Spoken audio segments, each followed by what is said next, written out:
G'day, Paul from Democast Media here. I feel inspired to be documenting my thoughts much more frequently, at least on the vlog. Even if I don't have a tutorial this week, 1 a week is what I really need to get back onto again. So these are my thoughts on Ron Hogue's video about Camtasia 2020. New in Camtasia 2020, 50 new features, and he does this in 5 minutes, so rapid fire. I've done one of his courses and I highly recommend it, especially if you're just starting out or if you're intermediate and you're wanting to fill some of those gaps and be better at what you're doing with Camtasia. So it's this one right here. I did it through Udemy, but you can go through here all the same.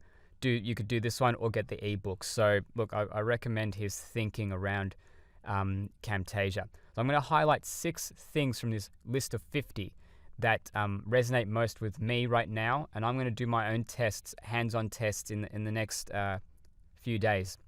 So the first one that I really like is around the favorites. Now, if I go and have a look at this, so that's number 5.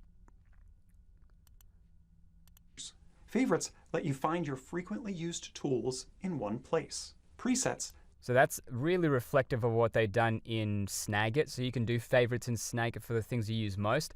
It's about time they had something like this. And this is going to make it easier to, if you use fades a lot, which is what I do, you can just drag and drop. So that's going to reduce friction there for sure. Actually, the one I really wanted to go to first was around the track mats. And this is a question I received ages ago. It was a technique that Ron actually shows you in his course in Camtasia 9 in 2018, but there's several steps involved. This new version of Camtasia means that you can do this really simply. Let's have a watch. Best video possible. Track mats let you cut out your own shapes and let things appear in those shapes, like talking heads in a circle. Replaceable media. Okay, so if you understand the power of that, Esatino Artists also has done a video on this as well, but you can take your footage, and if you want your talking head to be in a circle, which hasn't been previous, you couldn't do that before. You can do that easily now. So easy to do those really cool things.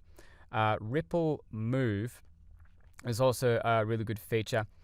That just means that when you're moving things around on the timeline, you can just you can pull it out and you don't have to worry about shifting everything else around.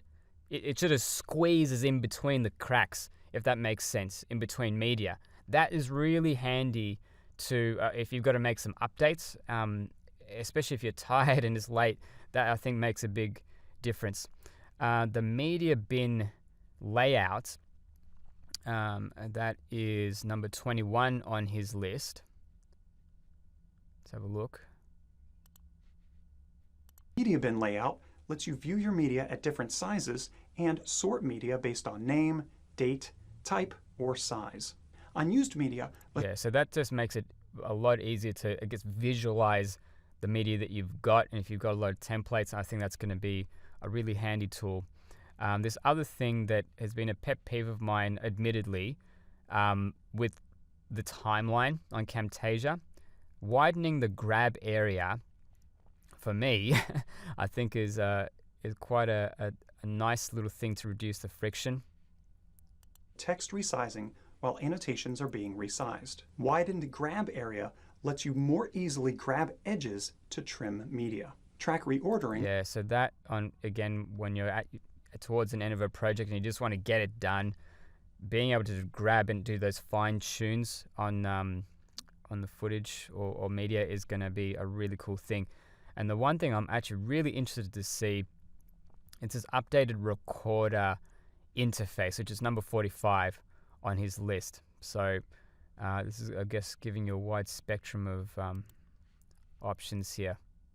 Recorder lets you see all 4 things you can record: screen, camera, mic, and system audio. The Windows Recorder lets you record audio only without recording part of your screen. Color tint in Windows So that has it has more things in the one place. It seems like every part of no software is perfect, and Camtasia certainly is not. It does what it does very well. This is just another thing they're doing to reduce the friction in your workflow. And what I'm interested to see is if I'm changing the dimensions for the webcam, which I've got here, will it export to 1080p as opposed to 720p?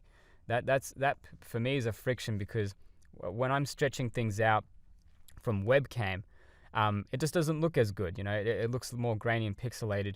If I can just know that I can do HD export from the webcam in HD, that's going to make it easier for me to make stuff, right?